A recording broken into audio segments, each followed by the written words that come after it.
गोवर्धन वासी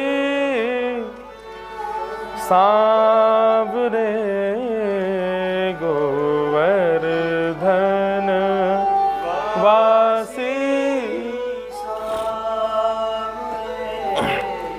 लाल तुम बिन रयो न जाए,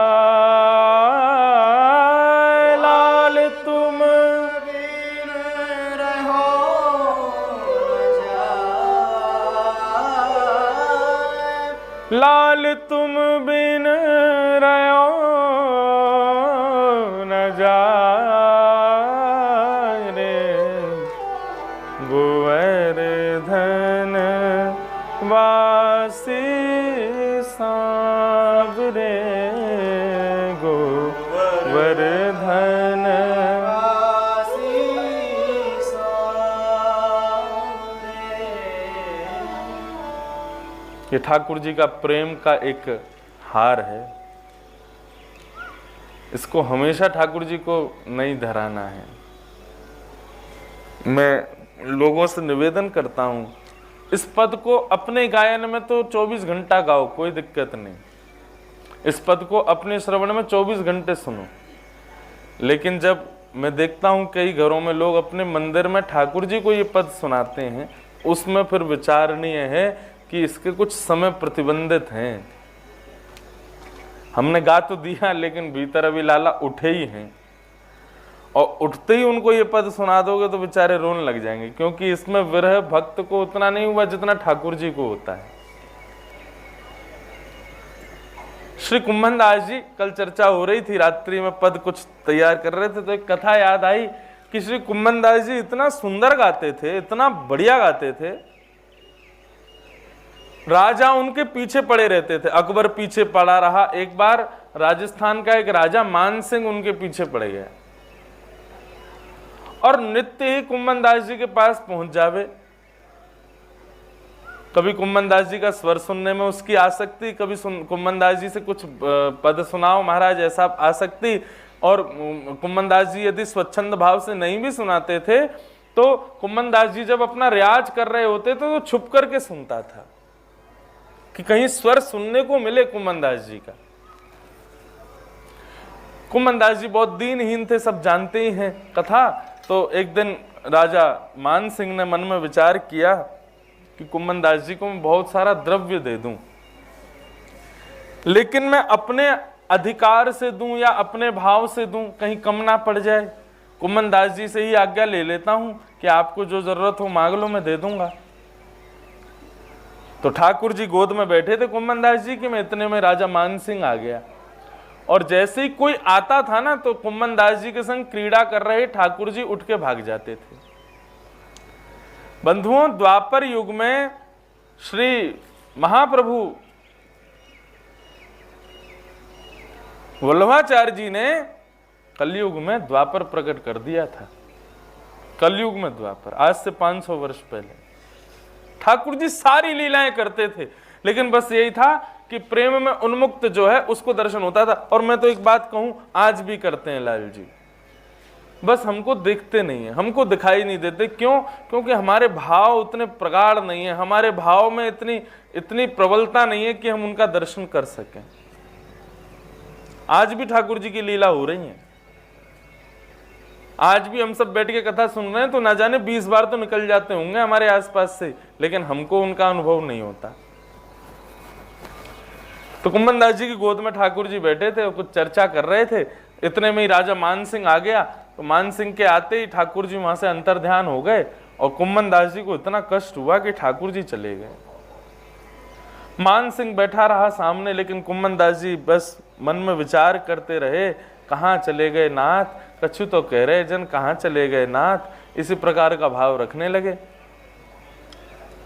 राजा मान सिंह सामने बैठा था, उसने कहा महाराज आप मेरे कहने से कभी कुछ सुनाते नहीं, कुछ गाते नहीं, ठीक है आपकी रुचि में, उस रुचि में बीच में कोई दखलंदाजी नहीं देना चाहता, लेकिन मैं आपसे प्रार्थना करना चाहता हूँ। मैं आपका इतना बड़ा मुरीद हो चुका हूं कि आपको कुछ देना चाहता हूं, आप कुछ मांग लीजिए मुझसे। आप जो कहेंगे मैं सब कुछ आपको न्योछावर कर दूंगा। कुम्भन दास जी के नेत्र सजल हो गए। राजा मानसिंह बोला, आप रुदन क्यों कर रहे हो?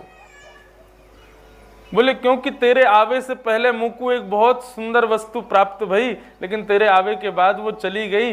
या हमारे मैं तो सो यही मांगना चाहूं कि तू फिर से उठ के चलो जाए यहां से। क्यों? तेरे जाती वो वस्तु फिर मिल जाएगी, देनो तो यही दे दे, तू चलो जाए यहां से। राजा मानसिंह उठ करके जैसे चले गए, जैसे ही मानसिंह गए ठाकुर जी फिर प्रकट हो गए। ठाकुर जी बोले, कहा गए हो कुंभना, कहा कर रहे हो? कुम्भनदास जी बोले, मेरी छोड़ो, तुम बताओ कहां चले गए? बोले, तेरे मेरे भाव के बीच में, तेरी मेरी सखत्व के बीच में कोई और आवे तो मुंह को फिर सुख ना लगे, हमारे में चलो गए हो। कौन आए हो? अरे बोले, कहीं को राजा आए हो मान सिंह, और आके मुझसे कह रो कछु आपको देनो चाहूं, आप ले लो मुझसे, मैं आपको कछु प्रदान करना चाहूं। तो ठाकुर जी बोले, तेने कछु लियो नहीं? अब लाल जी मैं कहाँ मांगू, वासे मैंने तो कुछ नहीं मांगो, आप मेरी गोद में बैठे, बाकी आवे से चले गए तो मैंने वासे कही तू चलो जा, वो ही दे दे मुझको, क्योंकि तेरे जावे तो वो आ जाएंगे। ठाकुर जी बोले, अरे बावड़े, मैं नहीं तो पढ़ा के भेजो मान सिंह, मैं नहीं तो बाकू सब मती वाकी ऐसी करेगी वो आके तेरे सब भंडारन को भर के चलो जाए, मैं नहीं तो भेजो बाकू, तेने क्यों बाकू वापस कर दिया? कछु ले ले तो। कुम्भनदास जी बोले, यदि मैंने वहां से कछु ले लियो हो तो, वहां से कछु प्राप्त कर लियो हो तो, वहां की दी हुई वस्तु को स्वीकार कर लियो हो तो आप दोबारा मेरी गोद में नहीं आते। आपको लगती कि कुम्भनदास को तो अब सब मिल गया, अब मेरी क्या जरूरत है, अब मैं जाके अपनी लीला करूं। आप दोबारा मेरे पास यही मारे आए क्योंकि वाकी दई हुई वस्तु मैंने स्वीकार नहीं की, वाकी दई हुई वस्तु को मैंने अंगीकार नहीं किया, आप इसीलिए मेरे पास वापस आए। और ठाकुर जी, हमारे लिए तो सर्वधन सर्व सुख सर्व सब कुछ आप ही हो, और क्या मांगे हम आपसे? ऐसा भाव श्री कुम्भनदास जी का। तो रूप, स्पर्श, गंध और शब्द, ये चार रस हैं, और इन चार रसों की प्राप्ति के लिए ही संसार में हम सब लोग भाग रहे हैं। किसी को रूप चाहिए, किसी को रस चाहिए, किसी को स्वर चाहिए, किसी को शब्द चाहिए, किसी को स्पर्श चाहिए, हमको यही चाहिए, और इसी की भागदौड़ में हम सब लोग लगे हैं। लेकिन ठाकुर जी के सखत्व, सखा के लिए यह भाव हो कि उसके लिए ये चारों रस के रूप में ठाकुर जी विराजें, और एकमात्र हमारे लाल जी हैं जिनके चारों रस विद्यमान हैं।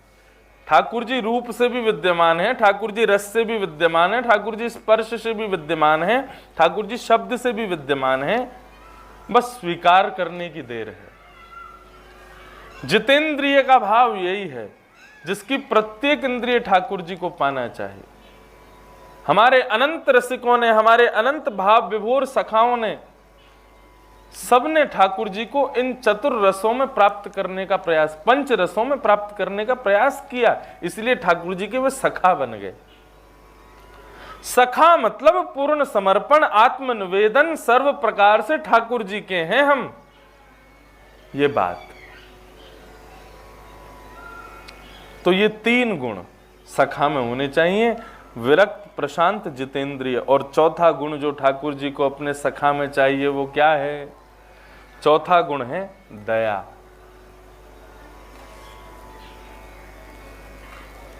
सबके श्रुहृदः सर्वदेही नाम कारुणिका, सब पर दया करे, सब पर करुणा करे, सबके प्रति प्रिय भाव रखे, ऐसा हृदय वाला ठाकुर जी कहते हैं वो मेरा सखा है। ऐसे हृदय से जो युक्त है ठाकुर जी उसको अपना सखत्व प्रदान करते हैं, जो सबके प्रति दया भाव रखे। और इसमें तो नामदेव जी से ऊंचा तो कोई और नाम याद आता ही नहीं। कैसी दया उनके भीतर, जो कुकर के पीछे घी का डिब्बा लेके भाग रहे हैं कि अरे विठलनाथ सूखी रोटी मत खाइयो, नेक रुक जा, नेक मुझको घी तो चुपड़न दे। रोटी बना रहे थे, इतने में ही कुत्ता लेके भाग गया, तो पीछे भागे उसके। हम लोग होते तो डंडा लेके भागते, लेकिन श्री नामदेव जी उसके पीछे घी का डिब्बा लेके भाग रहे हैं। अरे विठलनाथ सूखी रोटी मत खाइयो, अरे विठलनाथ तुम्हारे मुखमंडल में आनंद नहीं आवेगो, गले में इर्ज जावेगी सूखी रोटी, ने घी तो लगान दो। घी का डिब्बा लेके कुत्ते के पीछे भागे तो कुकर में से श्री पंडरीनाथ भगवान प्रकट हो गए। पंडरीनाथ भगवान बोले आपने हमको यहां भी पहचान लिया? तो बोले आप नहीं हो कुकर में, सर्व जगह हो आप, सब पर दया करे, और इस भाव से करे कि सब घट में ठाकुर जी हैं। हम लोग सुबह स्नान करने के बाद में अपने स्नानीय वस्त्रों को भी यदि ऐसे ही पैर से उठा के फेंक देते हैं, या जिससे अंग का प्रक्षालन किया, जिससे अंग को पहुंचा, उसको भी यथावथा कहीं फेंक देते हैं ना, तो वहां पर भी दया लेश हो जाती है। उस पर भी दया का भाव रखो, सदा दया में रहो, सब पर दया करो, ऐसा दयावंत बन के रहो कि ठाकुर जी को तुम प्रिय हो। क्योंकि श्रीमद् भागवत में भगवान ने अपना नाम द्रौपदी को दिया केवल एक भाव की वजह से, क्योंकि द्रौपदी के भीतर दया है। ये भी भगवान की सखी है।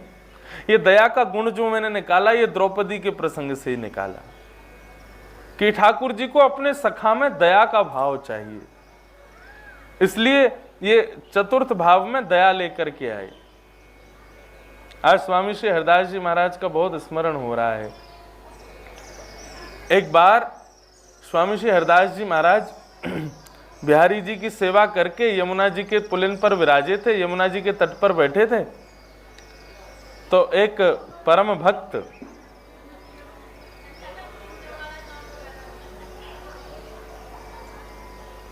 उसको जब पता चला कि वृंदावन में कुंज बिहारी, अच्छा बिहारी जी का नाम बांके बिहारी बाद में हम लोगों ने रखा, उनका मूल नाम कुंज बिहारी। श्री स्वामी हरदास जी ने जो नाम रखो वो कुंज बिहारी, इसीलिए स्वामी हरदासी संप्रदाय के सब बोलते हैं कुंज बिहारी श्री हरदास, बांके बिहारी श्री हरदास नहीं बोलते, कुंज बिहारी। उसके पीछे भी भाव, बहुत सुंदर कथा है। स्वामी श्री हरदास जी महाराज नित्य ही एक सघन कुंज में विराजते थे, निधिवन में। तब बिहारी जी प्रकट नहीं हुए थे, और नित्य ही एक कुंज को जाकर के प्रणाम करते थे, एक ही कुंज को प्रणाम करते। सब स्वामी श्री हरदास जी के जितने भी अनुयायी थे, सबने सोचा ये स्वामी जी इसी कुंज को क्यों प्रणाम करते हैं, इसमें ऐसी क्या विशेषता है। विठल विपुल बिहारी जी स्वामी श्री हरदास जी के परम भक्त थे। एक दिन उन्होंने जिज्ञासा प्रकट की और स्वामी जी से कहा कि जय जय, आप इतने निधिवन बड़े राज में एक ही कुंज को क्यों प्रणाम करते हो, ऐसा क्या विशेषता है इस कुंज में। बोले आप जाके दर्शन करो। विठल विपुल बिहारी जी ने जब जाकर के उस कुंज का दर्शन किया तो उस कुंज में क्या पाया कि अनंत सखियों के मध्य में स्वर्ण सिंहासन पर, स्वर्ण सिंहासन के मध्य में श्यामा श्याम दोनों विराजे हैं, और स्वामी श्री हरदास जी महाराज वहां सखी भाव से श्री ललिता विशाखा के रूप में दो सखियों के मध्य में श्याम सुंदर विराज रहे हैं, और स्वामी जी उनकी सेवा में निमित्त हैं। ये दर्शन करके विठल विपुल बिहारी जी आनंद विभोर हो गए। स्वामी जी ने कहा था स्वयं जाकर के दर्शन करो, और सुनो जब दर्शन हो जाए ना तो प्रसाद लेके आना। विठल विपुल बिहारी जी ने जब दर्शन किया, प्रणाम किया, दंडवत हो गए, वहीं बहुत देर तक पड़े रहे। उस रूप माधुरी का दर्शन करके बहुत देर तक चित्त में संसार का कोई भाव ही प्रकट नहीं हुआ। अपनी भुजा उठा करके उस सघन कुंज की और प्रसाद की जब कामना की, तो विठल विपुल बिहारी जी के उस भाव को देख करके श्यामा श्याम दोनों एक हो गए, और विठल विपुल बिहारी जी की गोद में आकर के बैठ गए। वही हैं श्री कुंज बिहारी, प्रकट हो गए, अपने हृदय से लिपटा करके लेकर के आए, और आकर के जैसे ही स्वामी श्री हरदास जी को प्रदान किया, पूरे निधिवन राज में आनंद उत्सव होने लगा। स्वामी जी नृत्य करने लगे। आकाश में एक और सूर्य, दूसरी ओर चंद्रमा, दोनों एक साथ प्रकट हो गए। 33 कोटि देवता नृत्य कर रहे हैं कि आज बिहारी जी वृंदावन में प्रकट भये हैं।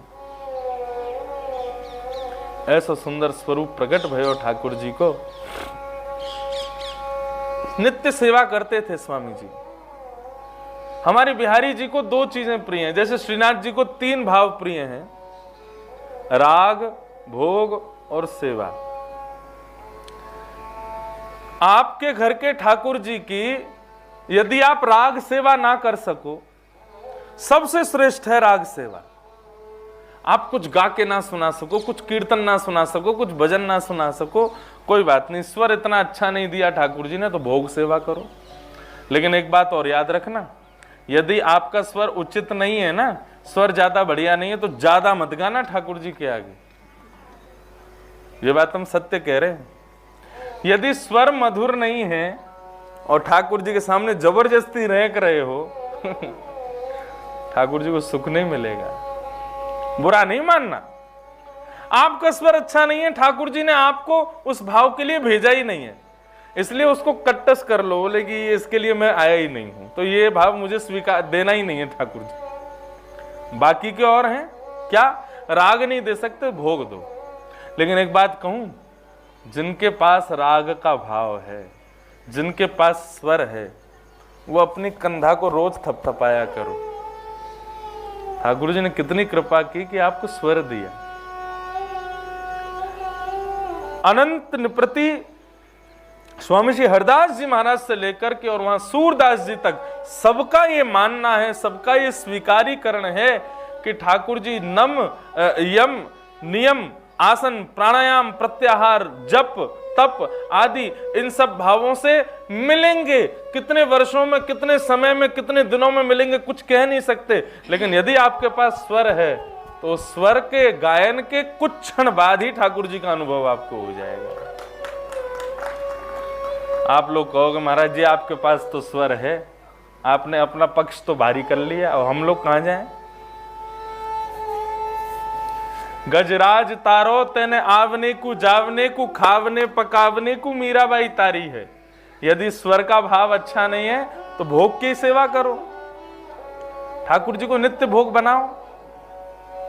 अच्छा एक बात, राग सीखने पर आएगा, भोग भी सीखने पर आएगा, लेकिन राग सीखने के बाद भी उतना बढ़िया आएगा ये कह नहीं सकते। भोग सीखने के बाद अच्छा आ जाएगा, इसलिए भोग सुंदर सुंदर बनाओ, नई नई वस्तुएं बना बना करके ठाकुर जी को पवाओ। आप कहो कि अब से भोग भी नहीं होता, तो तीसरा तो आपको करना पड़ेगा क्या, ठाकुर जी का श्रृंगार करो।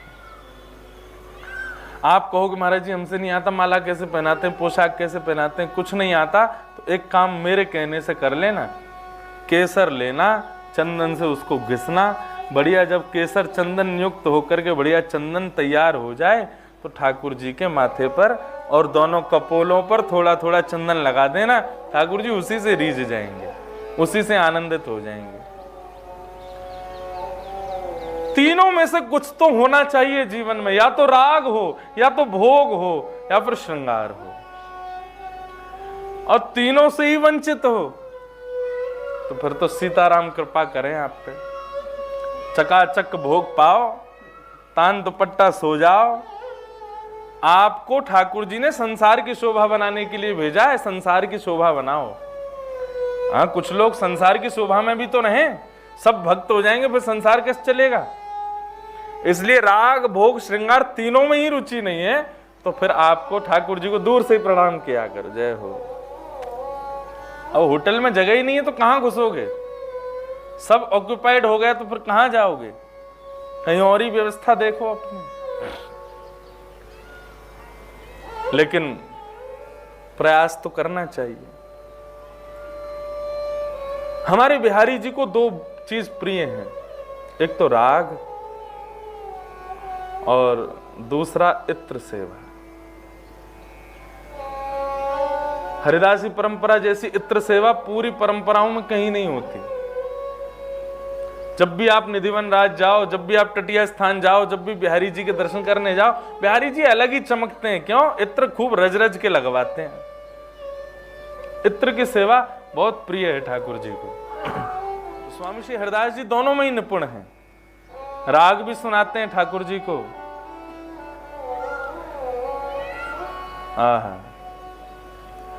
नैना रूप भरे।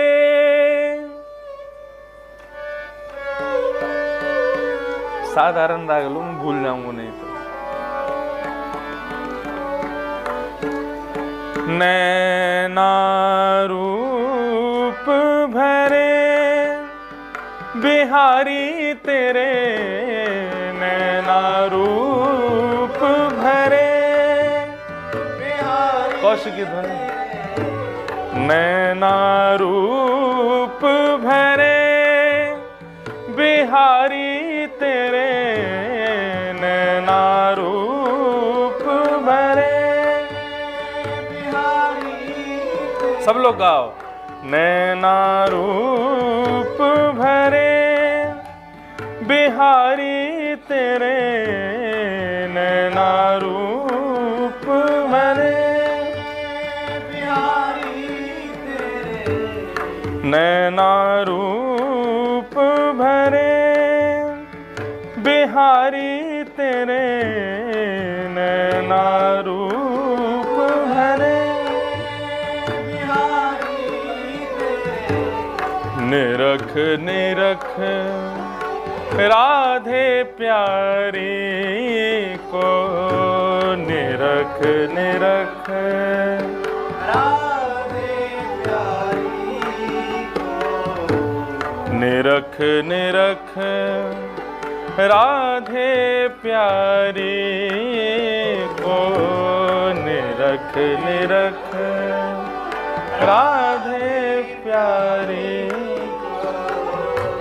अनत न कबहु टरे बिहारी तेरे, अनत न कबहु टरे बिहारी तेरे, नैना रूप भरे बिहारी तेरे, नैना रूप भरे बिहारी। आहा, श्री ललित मोहिनी जी वर्णन कर रहे हैं, लाला तुम्हारे नेत्र कैसे हैं?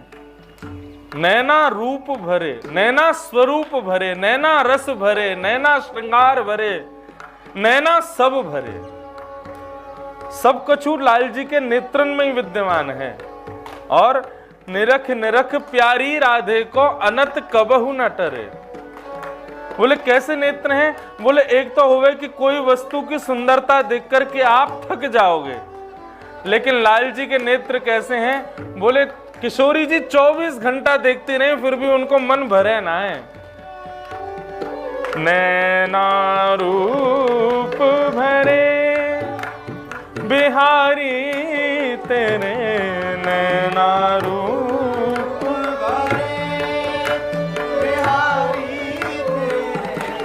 नैना रूप भरे बिहारी तेरे, नैना रूप।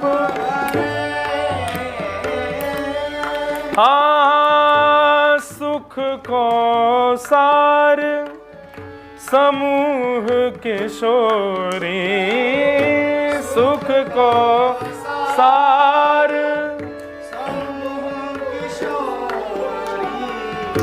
सुख को सार समूह किशोरी, सुख को सार समूह किशोरी। उमगी उमगी अंकों भरे, उमगी उमगी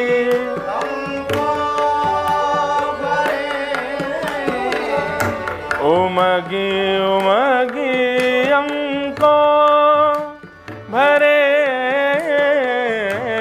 उमगी अंको। अब एक रहस्य की बात बताऊं। श्री गोविंद देव जी, बिहारी जी, राधा रमन जी, मदन मोहन जी, सबकी भुजाएं ऐसी ही क्यों रहती हैं?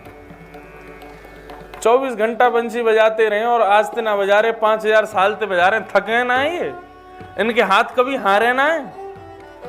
कभी योना इनको मन करे कि मैं नीचे हाथ करके सीधा, कभी गोविंद देव जी दर्शन करने जाओ, अब पता चली सामने जैसे कपाट खोले गोविंद देव जी ऐसे खड़े हैं, ऐसे कभी होगा क्यों ना है। बंधुओं, भाव को समझिए। ये जो ठाकुर जी के नित्य भुजा ऐसी नहीं है ना, ये ठाकुर जी की भुजा नहीं है, किशोरी जी की भुजा है। और ये भुजा ऐसे क्यों है? यदि आप भाव से देखो, उस पक्ष को मत देखो कि हाथ में वंशी लगी है, केवल उस भुजा के आकृति को देखो तो ऐसा लगेगा माने कि पीछे से किशोरी जी ने ऐसे ठाकुर जी को अपने अंक में भर रखो है। ये भाव पक्ष है ठाकुर जी को। ये जो लाल जी सदैव इस त्रिभंग लली मुद्रा में रहते हैं, ये त्रिभंग लली भाव क्या है? ये भुजा ठाकुर जी की नहीं है। ठाकुर जी तो यूं खड़े हैं, पीछे किशोरी जी को पकड़ रखो है। क्यों? पद्दी पे चढ़ी भई है ना। ये भुजा कौन की है? बोले ये तो किशोरी जी की है, ठाकुर जी को अंक में भर रखो है। ये भाव है। या हमारे कभी थके ना है ठाकुर जी। सुख को सार समूह किशोरी, सुख को सार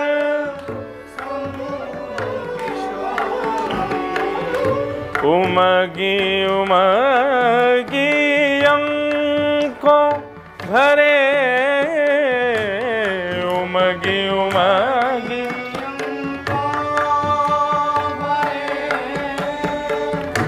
नैना रूप भरे बिहारी तेरे, नैना रूप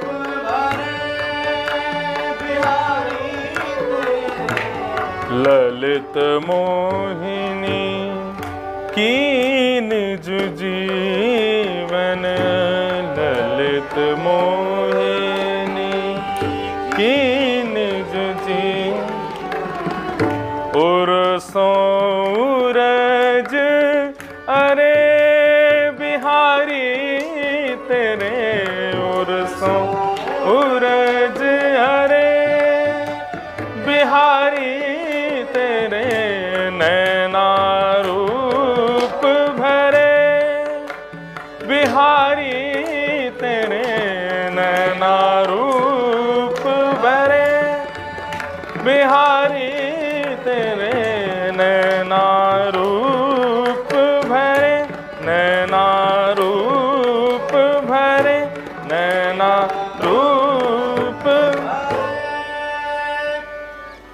बिहारी तेरे, रूप भरे। वाह! श्री बिहारी जी प्रकट भये वृंदावन में, और स्वामी श्री हरिदास जी महाराज नित्य ही राग की सेवा, भोग की सेवा और श्रृंगार में इत्र की सेवा से लाल जी को खूब आनंद प्रदान करें। ठाकुर जी को इत्र की सेवा या हमारे भी भाव है कि जब स्वामी श्री हरिदास जी महाराज इत्र से ठाकुर जी को सराबोर कर दें ना, तो इत्र लगाते लगाते, लगावे से पहले तो केवल लाल जी हैं, लेकिन इत्र लगावे के बाद में जब इत्र लगा के स्वामी जी पीछे हटे ना, तो ठाकुर जी के कपोल में स्वामी जी को ही प्रतिबिंब आ जाए। ये भाव ठाकुर जी को रहे कि जब मैं इत्र से खूब नहा जाऊं ना, मेरे अंग प्रत्यंग में प्रतिबिंब प्रकट हो जाए और सामने खड़े मेरे भक्तन को ही प्रतिबिंब मेरे अंग में आ जाए, मुझको वहां से बहुत सुख मिले। कभी अपने लाला को इत्र लगाओगे, इत्र लगा के जैसे इन्हें दूर हटोगे तो ठाकुर जी चमक वे लग जाएं, और वह चमकाहट में तुम अपने आप को देखोगे ठाकुर जी को यही प्रिय है, मेरे रोम रोम में मेरे भक्त विराज जाएं। या हमारे इत्र की सेवा श्री बिहारी जी को बहुत प्रिय है। हमारे ब्रजमंडल में और ब्रज की उपासना में ठाकुर जी की नित्य सेवा से भी कहीं ऊंची है मानसी सेवा। मानसी सेवा का भाव क्या है? सुन लो, करना बहुत मुश्किल है लेकिन सुन लो। मानसी का भाव यह है कि जो रसिक जन हैं वृंदावन के, वे नेत्र बंद करते हैं, किसी सुंदर स्थान पर, पवित्र स्थान पर आसन लगा के बैठ जाते हैं और वहां नेत्र बंद करके श्यामा श्याम को अपने हृदय कुंज में विराजमान करके उनकी दिव्य लीलाओं का दर्शन अपने हृदय में ही करते हैं। उसका एक भाव मैं कभी कभी सुनाया करता हूं कि एक बार एक संत थे वृंदावन में, वो दर्शन कर रहे थे। और क्या दर्शन कर रहे थे? ठाकुर जी आरसी में ठाकुर जी दर्पण देख रहे हैं, दर्पण हाथ लिए नंद नंदन, और बगल में किशोरी जी बैठ रही हैं और उनसे कह रहे हैं, सांची कहो वृषभानु दुलारी, हे वृषभानु जी सही सही बताइयो। बोले कहा बतानो? बोले तेरो मुख नीको कि मेरो श्यामा प्यारी। देखियो आरसी में देखियो कौन ज्यादा सुंदर है, आप ज्यादा सुंदर हो कि मैं ज्यादा सुंदर हूं? किशोरी जी बोली बातन ने बनाओ तुम भी, तुमरो मुख जैसे हमरो मुख जैसे चंद उजियारो और तुमरो मुख जैसे रैन अंधियारी। आप तो ऐसे हो जैसे काली घनघोर रात, और हम तो ऐसे हैं जैसे उगतो भयो पूर्णिमा को चंद्रमा। ठाकुर जी बोले अच्छा, इतना बड़ा अपमान हमारो, आपने हमको रैन अंधियारी कह दियो और स्वयं को पूर्णिमा की चंद्रमा कह रही हो। किशोरी जी बोली कोई तो पूछ लो।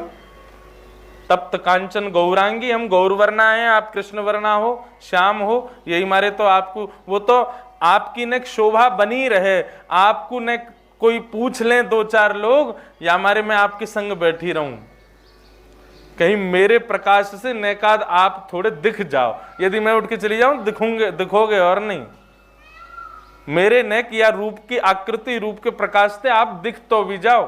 ठाकुर जी को इतना अपमान कर दियो। अभी अपमान तो नहीं है, ये किशोरी जी को प्रेम भाव है। ठाकुर जी बोले किशोरी जी याद रखियो, चंद्रमा कितनों भी पूर्णिमा को हो, जब तक अंधेरों ना होगा ना तब तक दिखे ना है।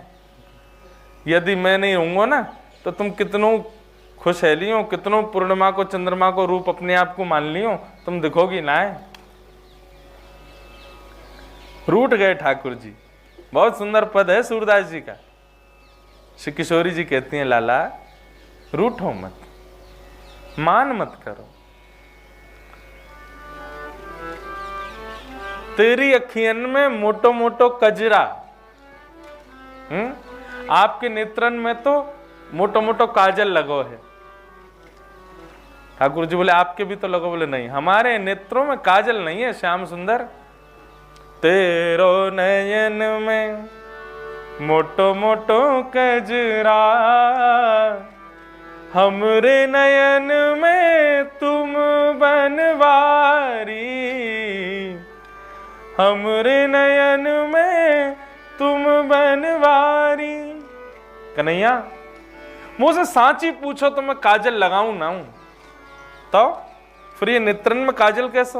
बोले मैं तो आपको निहारती रहूं तो आपको ही कृष्ण वर्ण मेरे नेत्रन में आके विराज जाए और ऐसा लगे कि मैंने काजल लगाए हुए। आप ही मेरे नेत्रन में इतने विराज जाओ कि ऐसा लगे कि काजल की शोभा, काजल को श्रृंगार किए हुए का। तुम तो नख पे गिरिवर धारो, आपने तो गिरिराज जी धारण किए, लेकिन आपसे ज्यादा बलवान तो हम हैं। ठाकुर जी बोले क्यों? बोले तुम तो नख पे गिरिवर धारो, हम उर्धार रहे गिरधारी, तेरो मुख नीको की मेरो श्यामा प्यारी, तेरो मुख नीको की मेरो राधे प्यारी।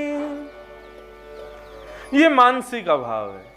बंधुओं मैं आपसे सत्य कहूं, अष्ट सखाओं के पद, स्वामी श्री हरिदास जी महाराज के पद, श्री हरिहरवंश महाप्रभु के समस्त परंपरा के पद, इनमें से किसी एक लीला के एक भाव के पद को नित्य पढ़ो और उसको पढ़ करके नेत्र बंद करके नित्य आप भी मानसी में जाया करो, मानसी में प्रकट करो ठाकुर जी को।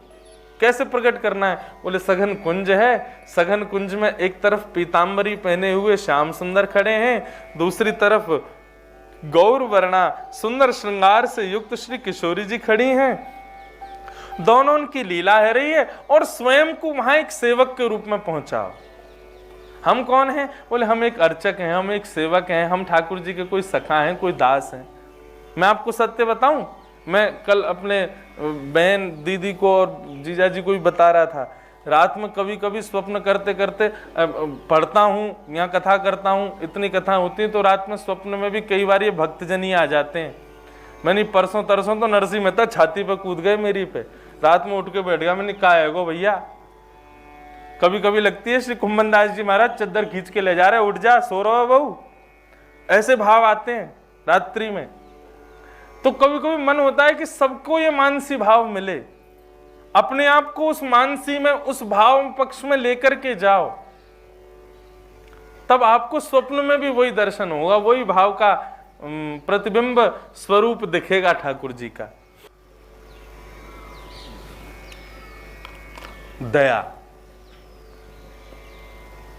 लाला को प्रिय है कि मेरे सखा के भीतर दया का भाव हो। चाहे श्री हितरवंश महाप्रभु हों, चाहे स्वामी श्री रामानुजाचार्य भगवान हों, चाहे रामानंदाचार्य हों, हमारे जितने भी आचार्य हैं, इन सब ने दया के भाव से ठाकुर जी को रिझाया। हमारे पूर्वाचार्य इतनी सेवा नहीं करते थे ठाकुर जी की, सेवा के लिए तो सेवक रखे थे। सबके अपने अपने गुण होते हैं, जैसे कि श्री विठलनाथ जी सेवा के आचार्य थे, ऐसे ही श्रीमद वल्लभाचार्य जी महाराज ये ठाकुर जी की सेवा इतनी नहीं करते थे। ऐसा हम पढ़ते हैं कि जब तक श्रीनाथ जी स्वामी श्री वल्लभाचार्य जी महाराज के सेवा में थे, तब तक केवल दूध का भोग लेते थे और केवल एक धोती ऊपर ना पहनते थे। इससे ज्यादा श्रृंगार उन्होंने श्रीनाथ जी का नहीं किया। लेकिन श्रृंगार के लिए ठाकुर जी ने श्री विठलदास जी को प्रकट किया, फिर उन्होंने श्रृंगार को बढ़ाया आगे। उन्होंने तो केवल दया की। किन पर दया की? सूरदास पर दया की, परमानंद दास पर कृपा की, नंद दास पर दया की, सब शिष्यों पर, भक्तों पर दया की। ये दया का भाव ठाकुर जी को बहुत प्रिय है। अपने सखा में ठाकुर जी चाहते हैं दया हो।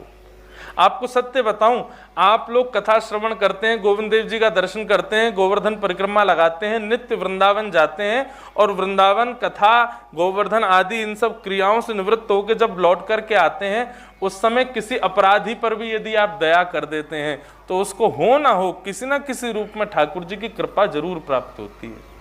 या तो आज गोविंद देव जी का दर्शन होगा, या गोविंद देव जी का प्रसाद मिलेगा, या गोविंद देव जी का किसी ना किसी भाव से उसको कुछ ना कुछ तो प्राप्त होगा। किस लिए? क्योंकि आपने उस पर दया की। गोविंद देव जी का नित्य दर्शन हो तो अच्छी बात, लेकिन कभी कभी दूर रहते हो फिर भी गोविंद देव जी कृपा करके बुला लें और दर्शन प्रदान कर दें, तो यही भाव रखना चाहिए कि किसी भक्तजन, कोई संतजन हम पर रीझ गए होंगे, उन्होंने दया की होगी, इसीलिए ठाकुर जी ने हमको पुकारा है, हमको बुलाया है। तो सखा में चौथा भाव क्या होना चाहिए? दया। ठाकुर जी कहते हैं मैं दया का देवता, और मेरा जो सखा हो वो भी दया से युक्त हो, उसके अंदर भी दया हो। श्री बिंदु जी महाराज कहते हैं, दौड़े थे द्वारिका से जिस पर अधीन होके। बंधुओं, हम लोग बात करते हैं 500 वर्ष 400 वर्ष पुरानी, किनकी? भक्त शतक। भारत में एक 100 वर्ष ऐसा आया था जिसमें केवल भक्त ही भक्त हुए। मीराबाई, कुम्मन दास, रैदास, सूरदास, तुलसीदास, ये सारे भक्त उसी भक्त शतक में हुए। आपके राजस्थान में मीराबाई और करमेती बाई, अपने जयपुर में, जयपुर के बगल में यहाँ पर कितने सारे भक्त हुए, ये सब उसी भक्त शतक में हुए, जब भक्ति भक्त हुए थे केवल। लेकिन अगर बात करें इन्हीं 100 वर्षों की, इन 100 वर्षों में भी कई भक्त हुए। उनमें एक का नाम है श्री बिंदु जी महाराज, भागवत के और राम कथा के अद्भुत प्रवक्ता, वृंदावन वासी श्री बिंदु जी महाराज। बिंदु जी महाराज जो थे ये ठाकुर जी के सखा ही मानो, क्योंकि इनका कोई भी पद उठा लो, इनके हर पद में ठाकुर जी से लड़ाई है। ये ठाकुर जी को सुनाते हैं। किसी ने मुझसे प्रश्न किया, बोले प्रियतम में और सखा में अंतर क्या है? बोले प्रियतम और सखा में ये अंतर है कि प्रियतम जो है वो अपनी इच्छा पूरी ना होने पर नाराज होता है, लेकिन सखा वो है जो ठाकुर जी की सेवा पूर्ण ना हो पाए तो नाराज होता है। ठाकुर जी की सेवा में कोई कमी हो जाए तो ठाकुर जी को ही दोष देते, तुम्हारी वजह से नहीं हो रहा है, तुम ही करवा रहे हो, तुम ही ऐसे हो। प्रियतम नाराज होता है, फिर मान जाता है मनाने पर, लेकिन सखा नाराज कभी नहीं होता, लेकिन वो दिखाएगा ऐसा कि बहुत नाराज है, हमेशा नाराजगी में ही बना रहता है। ठाकुर जी के सखा सब ऐसे ही हैं। गोविंद स्वामी की तो पूछो ही मत। गोविंद दास जी का प्रसंग यदि मैं छेड़ दूं 3 दिन तक आप हंसते ही रहोगे, ऐसी ऐसी लीला करते थे ठाकुर जी के संग। एक दिन गोसाई जी विठलनाथ जी श्रृंगार कर रहे थे श्रीनाथ जी का, तो गोविंद स्वामी द्वार पर खड़े खड़े श्रृंगार का पद गा रहे थे। आओ श्रृंगार, आओ गोपाल, श्रृंगार बनाऊं, पद गा रहे थे। विठलनाथ जी श्रृंगार कर रहे थे ठाकुर जी का, और द्वार पर खड़े खड़े गोविंद स्वामी राग गा रहे थे, लाल जी को श्रृंगार है रहे हो, श्रृंगार का भाव गा रहे थे। तो यहाँ विठलनाथ जी नीचे कुछ सामग्री लेने के लिए जैसे ही झुके, इतने में ठाकुर जी को जाने क्या सूझा, उन्होंने एक मोती, बढ़िया गोल मोती था, उसको उठाया और लेकर के ऐसे तक करके गोविंद स्वामी को मारा, तो सीधे माथे पे आके लगा। ऐसा माथे पे आके लगा महाराज गुम्माटा फूल गया, यहाँ पे गोल गोल उखड़ आया।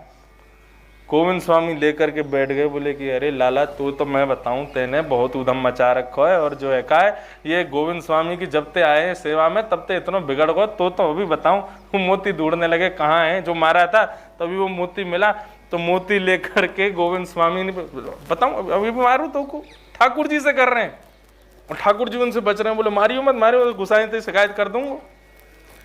इतने में गुसाई जी कहीं गए होंगे तो गोविंद स्वामी ने तक करके मार ही दिया ठाकुर जी को।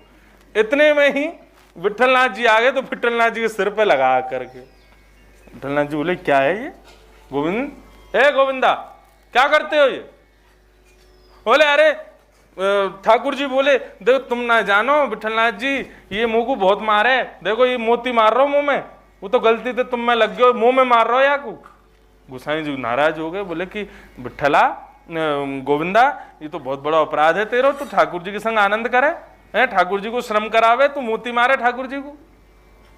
गोविंद स्वामी बोले और ये कौन ने किया, ये गुम्माटो फुला दिया तुम्हारे यहाँ बिगड़ेले छोरा ने, ये चढ़ो रे 24 घंटा मुंह पे, ये इतना उदम मचावे, बाकी कोई चिंता ना है आपको, हमने कछु कह दें तो हम पे आप नाराज है जाओ, बिगाड़ दियो आपके लाड़ प्यार ने आपको, ऐसी ही चर्चा करते थे। ये सखत तो है, ये प्रियतम नहीं कर सकता। किसी ने कहा बोले आप गोपाल के प्रियतम पर चर्चा करते, प्रियतम तो ज्यादा समीप होता है, कहने की बात है, अंग से समीप होना समीप थोड़े ही है, हृदय से समीप हो, और हृदय से समीप तो श्री सखा ही रहते हैं ठाकुर जी के, वो तो गोविंद स्वामी हैं। ठाकुर जी को कुंड में धक्का दे दिया, एक कान्हरा नाम के भंगी के संग में डोलते थे ठाकुर जी। एक दिन गोविंद स्वामी को पता चल गई, गोविंद स्वामी आए, बोले मुझको सब पता चल गई है तुम्हारी। ठाकुर जी बोले कहा भय हो? बोले वाह भंगी के संग में डोलो तुम, तो यार तू काई को ऐसे जात पात में भेदी करे हैं, जात पात पूछे नहीं को, हरि को भजे सो हरि को हो, तू काई को भेद माने? बोले मैं भेद ना मानू तो फिर ये भेद ना अपने मंदिरन से खत्म करो, वहां पे तुमने बड़े भेद बना रखे, इतनी पवित्रता चाहिए, इतनी शुद्धता चाहिए, मुंह को कोई छुवे को नहीं, छुवे तो पहले 10 बार हाथ खांसा करो, ऐसी धोती पहनो, ये करो, वहां तो इतनी पवित्रता तुमने अपना रखी है, और खुद अनवसर के समय में मंदिर से निकल के आ जाओ और आचार विचार सब भूल के कोई के भी संग घूमो। ठाकुर जी बोले अब मंदिर को तो भाव रखना पड़े ना लाला। गोविंदा बोले क्यों, मंदिर में भाव क्यों है, यहां क्यों नहीं है? मीराबाई आकर के नृत्य कर जाए तो आपके सब मंदिर के अधिकारी को यूं लगे कि अरे एक नृत्य करता क्यों आई ठाकुर जी के मंदिर में, और यहाँ ठाकुर है देखो। मंदिर बंद करके गुसाई जी चले जाए तो खिड़की से कूद के इनके संग घूमता रहे, इनके संग डोलता रहे, यूं विचार ना करे कौन को छूनो कौन को नहीं छूनो।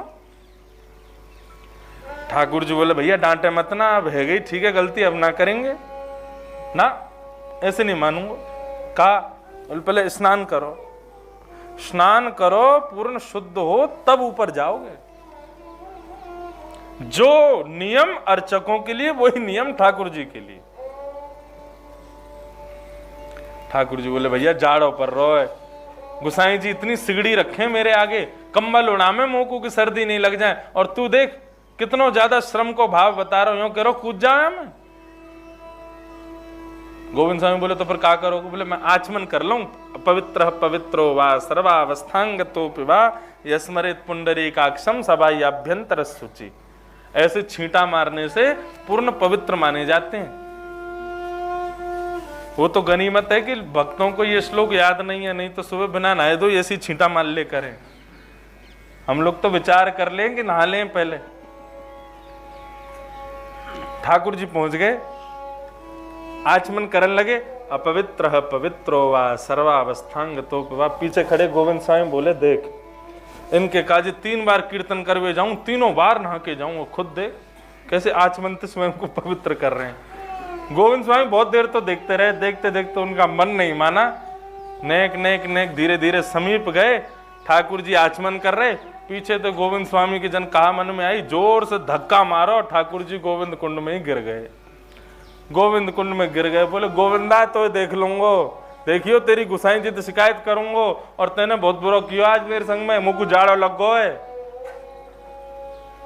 गोविंद स्वामी बोले शिकायत करी तो फंसोगे तुम भी, मुंह पे भी तुम्हारी शिकायत धरी है, तुम कौन के संग डोलो मैं सब बता दूंगा। ये सखत्व है। बताओ कौन नहीं चाहेगा कि ऐसे सखा हम लाल जी के बन जाए। प्रियतम में ये स्वच्छंदता नहीं है, प्रियतम में ये अधिकार नहीं है जो अधिकार सखा में। सखा का अधिकार है कि वो प्रेम करता है, लेकिन प्रेम के जैसे प्रियतमा है या प्रियतम है, वो बनावटी भाव से ये बताता है कि मैं तुमसे प्रेम करता हूं, या अपने प्रेम को प्रकट करने के कई भाव प्रकट करता है। लेकिन सखा तो मारता भी है ना, तो उसमें भी प्रेम ही दिखता है उसका। उसका इतना अधिकार जो है हमारे ऊपर। इसीलिए यहां का विषय गोपाल के सखा रखा गया, प्रियतम नहीं। प्रियतम तो तुम बने रहो कोई और के, हमारे तो सखा रहो। खुमंदा श्री बिंदु जी महाराज कहते हैं, गुस्सा करके कहते हैं ठाकुर जी से, लाला तुम्हारा स्वभाव बदल गया। क्यों?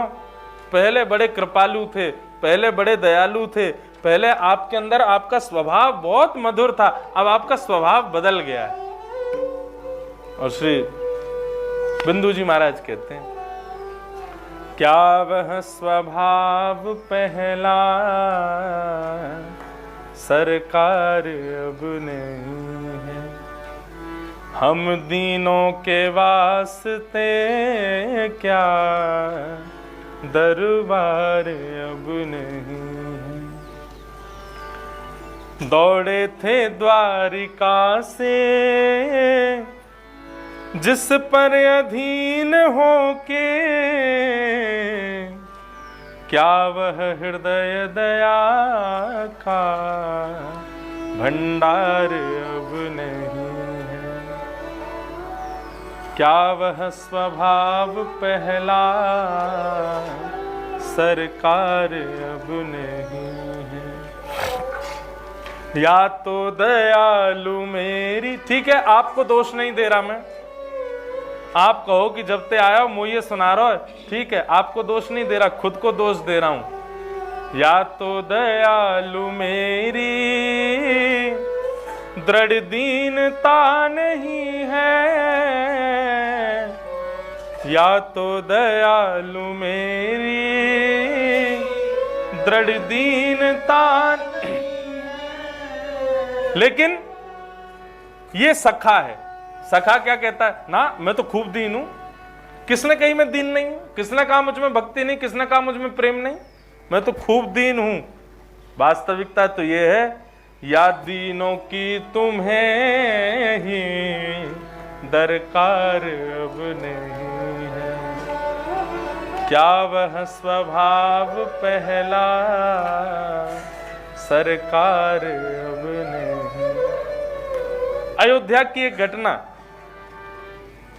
सावन का महीना, झूला झूल रहे थे रघुनाथ जी और किशोरी जी। झूला झूलते झूलते झूलते झूलते ठाकुर जी हार गए। ठाकुर जी का स्वरूप, जैसे बालक को स्वरूप बना देते हैं ना, ऐसे ठाकुर जी के स्वरूप सरकार झूला झूल रहे थे। किशोरी जी और राम जी का स्वरूप झूला झूल रहे थे। तो झूला झूलते, अब बालक वो तो मुकुट उकुट इतना जोर से बंधा हुआ था सिर पे, और झूला झूलते झूलते झूलते झूलते स्वरूप सरकार के सिर में दर्द हो गया। स्वरूप सरकार के सिर में जैसे ही दर्द हुआ तो उतर गए झूला से। जैसे ही झूला से उतरे तो जो महात्मा जिनके यहाँ पे लीला हो रही थी वो भोग बना के लाए और कहे, बोले सरकार अभी श्रावण को महीना है, भोग तो आपको हिंडोला पे ही लेना पड़ेगा। स्वरूप सरकार बोले हम थक गए हैं, हम हार गए, हमारे सिर में दर्द है रहे हो, हम नहीं बैठेंगे अब इस पे। महात्मा बोले अरे आपके काजी महाराज, इतना बड़ा ये वृक्ष पे इतनी बढ़िया हमने झूला वूला लगाए हैं, इतनी सजावट करी है, इतना भोग भोग बनाया, काय को ऐसे कर रहे हो, नेक देर की बात है, बैठ जाओ। स्वरूप सरकार बोले अब आप जो कहो, लेकिन हमसे तो नहीं हो रहा है, और हम जो है हम तो अपने मुकुट उकुट सब उतार रहे हैं अभी। महात्मा बोले देख लियो, स्वरूप सरकार से निवेदन करने लगे, बोले कि देख लो मुकुट मत उतारियो, और मैं आपके काज इतनी व्यवस्था करी है मैंने, और फिर देख लियो बहुत बुरा हो जाएगा। छोटे से स्वरूप सरकार बोले हम भी देख लेंगे कहा बुरा होगा, लेकिन हमारे बहुत दर्द है, हमसे नहीं रुको जा रहा। और इतने में ही उन्होंने जैसे ही मुकुट उतारा, मुकुट उतारते महात्मा बोले देख लो मुकुट तो उतार दियो, लेकिन माला मत उतारियो। बोले क्यों? बोले माला उतार दी तो मैं कुआं में कूद जाऊंगा। अर्चक ये सखत तो है। बोले ये कर मत दियो, नहीं तो ऐसा कर दूंगा। स्वरूप सरकार बोले हमें बहुत पीड़ा है रही है, हमारे पूरे शरीर में अब जलन सी है रही है, थक गए, हार गए, श्रावण के महीने में चिपचिपाहट तो रहती है। अब स्वरूप सरकार बेचारे परेशान हो गए, नन्हे से बालक। बोले माला मत उतारियो, मैं कूद जाऊंगा, मैंने इतनी व्यवस्था करी है, एक देर बैठ जाओ, इतना हटकाई को कर रहे हो। स्वरूप सरकार माने नहीं, उन्होंने जैसी माला उतारी तो महात्मा ने भी वास्तविकता मान करके प्रसाद रखा कोने में और दौड़ करके गए और कुआं में कूदे ही गए डायरेक्ट। अब जैसे कुआं में कूदे, ऊपर से रघुनाथ जी देखने लगे, अरे अरे हम अभी मुकुट पहन रहे हैं, हम अभी पहन रहे हैं माला, आ जाओ लौट करके। बोले नहीं अब तो नहीं आऊंगा, अब तो यही मैं डूब के प्राण निकारूंगा। आपको ना भावे ना मैं इतनी व्यवस्था कर दूं, इतना सब कुछ करूं, आपको इन सब में सुख नहीं मिले, कर लो अपनी मन की, उतार दो, सब फेंक दो। और वह झूला को भी फेंक दियो, पेड़ कटवा दियो, गुस्सा में आके सब सुना दी ठाकुर जी को, मैं नहीं आऊंगा बाहर। इतने में स्वरूप सरकार ने किशोरी जी को देखो, बोले आप आओ। जब तक रघुनाथ जी ऊपर से झांक रहे थे तब तक तो महात्मा को कोई कष्ट नहीं, लेकिन जैसे ही किशोरी जी की स्वरूप सरकार पधारी और जैसे ही उन्होंने ऊपर से झांका अंदर की ओर, तो किशोरी जी को झांकते हुए देख करके वो महात्मा जो थे वो भीतर कुआं में ही रोने लग गए। बोले किशोरी जी आप भीतर मत झांको, मैं बाहर आ जाऊंगा, बहुत गहरा कुआं है, आपको डर लग जाएगा, आप भीतर मत झांको, मैं अभी आ रहा हूं बाहर, लेकिन आप भीतर मत झांको। और ऐसा भाव रख के तुरंत बाहर आए और आकर के किशोरी जी के चरणन से लिपट गए। बोले आपने क्यों झांको? राम जी बोले क्यों, हमें डर ना लग सके? बोले तुम तो रहने दो, लंका में कूद गए, बस समुद्र को पार कर गए, इतनी लीला कर ली तो डर ना लगो, कुआं में झांकवे तो का डर लगेगा? हमारी किशोरी जी तो सुख कोमला हैं, बहुत कोमल हैं, ये झांके तो कष्ट हो गए। सखा के भीतर दया हो सबके लिए, लाल के लिए ना हो, बस सेवा तो करे, सेवा में भाव तो दया को रखे, लेकिन कभी कभी वह दया के बीच में यदि लाल जी से ने क्रोध भी कर दी हो जाए, ने थोड़ा रोष भी कर दी हो जाए, तो तुमको सखा हो, तुमको अधिकार है करने का। बंधुओं प्रियतम बनने में बहुत सारे बंधन आ जाएंगे, लेकिन सखा बनने में बहुत स्वच्छंदता है, बहुत अधिकार मिल जाएंगे तुमको, लेकिन बनना बहुत कठिन है।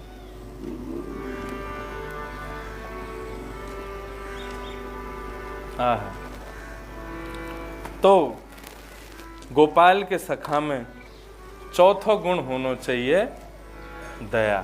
किसके लिए? सबके लिए। लाल जी की सेवा में तो हो, लेकिन कभी कभी जब सखत्व हृदय में आ जाए तो बात सखत्व के मध्य में कभी कभी ठाकुर जी पर रोष भी कर दियो जाए, ठाकुर जी पर नेक जो है का अपना अधिकार जमा लियो जाए, तो इतना अधिकार तो तुमको मिल जाएगा कि तुम कर सको। अभी हिंडोला उत्सव था तो हमारे ठाकुर जी का नया हिंडोला बन के आया उदयपुर से। सब लोग लाल जी को धीरे धीरे झुला रहे थे। मैं बहुत देर से देख रहा था, लाला धीरे धीरे झूल रहे हैं, झूला जावे फिर पीछे आ जाए, फिर झूला जाए फिर पीछे। मेरे को खुजली हो रही हाथ में बहुत जोर से। मैंने आनंद नहीं आ रहा, अभी तो जोर से झूलने चाहिए लाला। मैंने सबके सामने झुलाऊंगा तो सब यूँ कहेंगे क्या कर रहे हो, इन रुको सबन को जान दो। तो अपने जो भी वैष्णव पधारे जब सब चले गए, सब ही चले गए, तब मेरी बारी आई झुलाने की। तो मैंने कही अब सब चलेंगे, कोई है तो है ना। रात के 10 बज रहे, ठाकुर जी को श्रम है गए होगा, लेकिन मैंने कि आज श्रम रम नहीं, इतना मेरे झूला बनवाया उदयपुर से मंगवाया, या मैं बैठो पूरी रात झूलियो आज। अब मैंने पकड़ी डोर और पकड़ करके लाला को नेक नेक धीरे करना शुरू किया। स्थिति ये हो गई कि झूला यों फिर यों और फिर यों, इतनी जोर जोर से झूले और मैं प्रेम से झुला रहा हूँ। इतने में ही मेरी बहन आई, आके बोली क्या कर रहे हो? लाल जी डर रहे होंगे, लाल जी बेचारे घबरा रहे होंगे, इतनी जोर से झूला झुला रहे हो, गिर जाएंगे। मैंने कि मैं यही तो चाह रहा हूँ कि इतनी जोर से झुलाऊं कि लाला सबरे झूलान के छोरन ने पकड़ के कहे अरे धीरे कर याकू, मुझको डर लग रहा है। मैं तो चाह ही रहा हूँ ये चिल्ला में, मैं तो ये चाह ही रहा हूँ इनकी चीख निकले, बोले कि अरे भैया कम कर, मुझको डर लग रहा है। ये बोल क्यों नहीं रहे, इतनी देर रह गई इन्हें। लेकिन फिर भाव आयो कि बहन ने आके यूं कहिए कि लाला को डर लग रहा होगा, तो मैं समझ गया। मैंने कि संकेत लाला नहीं दिलवाया हो कि भैया मैं नेकात देर में जो है का मेरे वस्त्र वस्त्र सबरे उतर जाएंगे, तो जल्दी धीरे करे आको। ये अधिकार प्राप्त होता है सखा बनने में। उस सखत्व में, इस अधिकार की प्राप्ति के लिए हमको सखा बनना है ठाकुर जी का। और यह सखत्व में आज एक भाव कहूं, श्यामा जी को सखत्व कौन प्रदान करेंगे? सब सखा तो देंगे ही। नित्य सखान को वंदन करो, सूरदास जी को वंदन करो, कुमन दास जी को वंदन करो, परमानंद दास जी को वंदन करो, गोविंद स्वामी को वंदन करो, नंद दास जी को वंदन करो, छीत स्वामी को वंदन करो, श्री चतुर्भुज दास जी को वंदन करो, कृष्ण दास जी को, हो गए अष्ट सखा। नित्य इनको वंदन करो, सखीन को वंदन करो, ललिता को वंदन करो, विशाखा को वंदन करो, इन सहचरीन को वंदन करो, गुण मंजरीन को वंदन करो। लेकिन इन सब की अधिष्ठात्री तो केवल एक हैं, हमारी श्यामा जी। आज चौथे दिन ये भेद खुला है। सबको वंदन करके सखत्व प्राप्त करना हो, सबको वंदन करो, लेकिन इन सबके अधिष्ठात्री के रूप में विद्यमान है हमारी किशोरी जी, हमारी श्यामा जी, उनको वंदन करो। श्रीमद् भागवत में स्वयं यमुना जी कहती हैं,